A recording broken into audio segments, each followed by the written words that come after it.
Hey guys, and welcome back to another episode of Federico Talks Watches.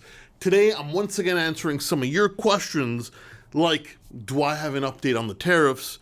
And what is the dumbest trend in the watch world today? All that and more in today's video. Now, of course, before we get started, customary wristwatch check. Today I'm wearing my Breguet Marine Big Date, previous generation, one of the most underrated kind of high-end crossover sports watches out there. Absolutely love it. This one will never be sold. And also, guys, don't forget to check out DelReyWatch.com. A lot of cool watches came in stock, including the newly released Tudor Black Bay 58 GMT. I love the color palette on this one. It's a pretty hot Tudor, and I believe it's only the second one we've only ever had in stock. We also got in something I'm in love with, and that is the Daniel Roth with a salmon dial and the super rare Lego bracelet. I adore this watch. It fits about a 7.3 inch wrist, and I'm a 7.5. If it fit me, it would not be for sale. I think it is a 90s classic. I love salmon dials. I love the bracelet. This Daniel Roth is peak independent watchmaking in my opinion, especially for the price. And we also got in a beautiful JLC perpetual calendar with an English date dial. We have a fully in-house perpetual calendar made by the watchmaker's watchmaker for less than the price of a sub. What more is there to say? All at DelReyWatch.com, the best place for a watch geek to buy a watch. Link in the description below. Anyway, guys, you know the spiel. These are the questions you ask me on my Instagram account at Federico Talks Watches.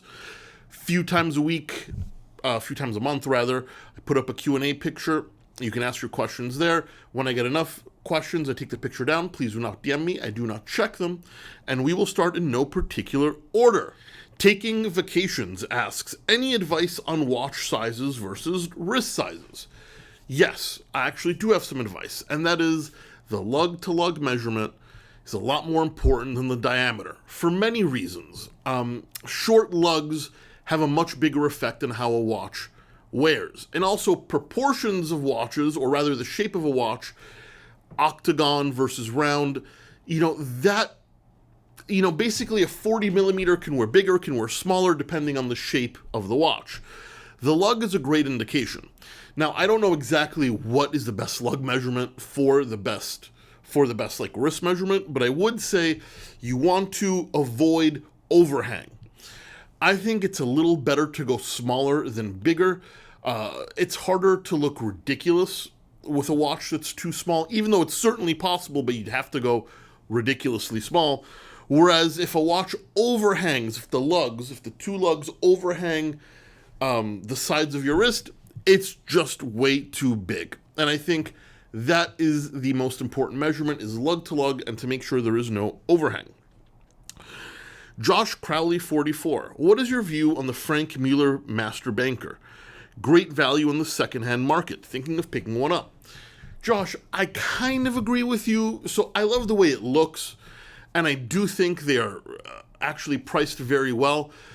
But I don't love the mechanics of the Master Banker. It's got a very weird, like, gravity set spring for the second time zone. So if you kind of hold the watch vertically, you can't set the second time zone. It slips.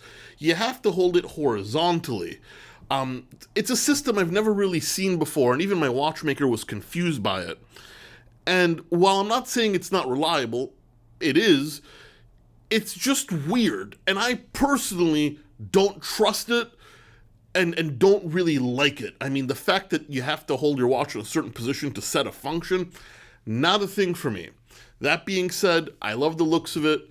They are a decent price in the secondhand market. I've sold a few of them. People do like them, but for me personally, the mechanics do not convince me. 10X Sean, a good friend of mine and of the channel. What do you think is the dumbest trend in the watch industry today? How do I do this without getting canceled. Well, I don't give a shit about getting canceled.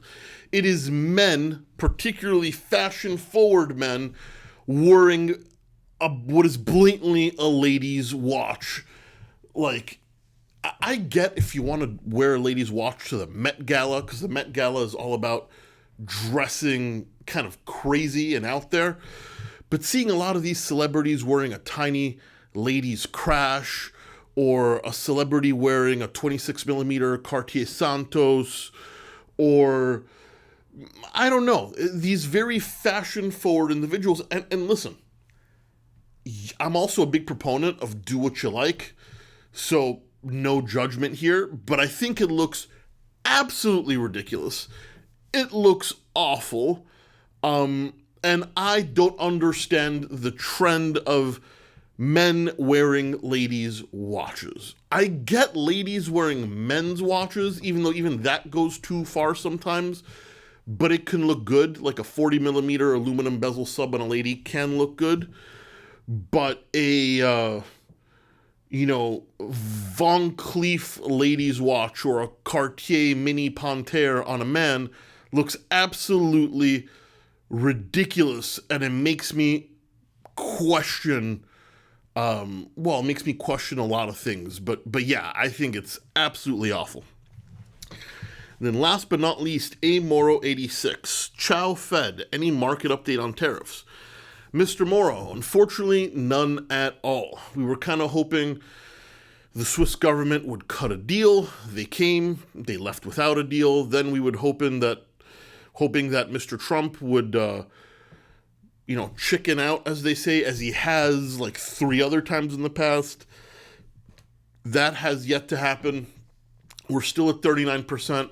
I'm not importing watches. I'm selling a ton of watches because people know price is going to go up, and I'm having trouble restocking. So sooner or later, we're going to have to figure it out because shit is going to hit the fan. But basically, there is no update, which I consider to be, bad news overall. Anyway, guys, that's it for today. Please give this video a thumbs up if you enjoyed it. Don't forget to subscribe so you don't miss any content. And of course, I will catch you in the next one. Take care.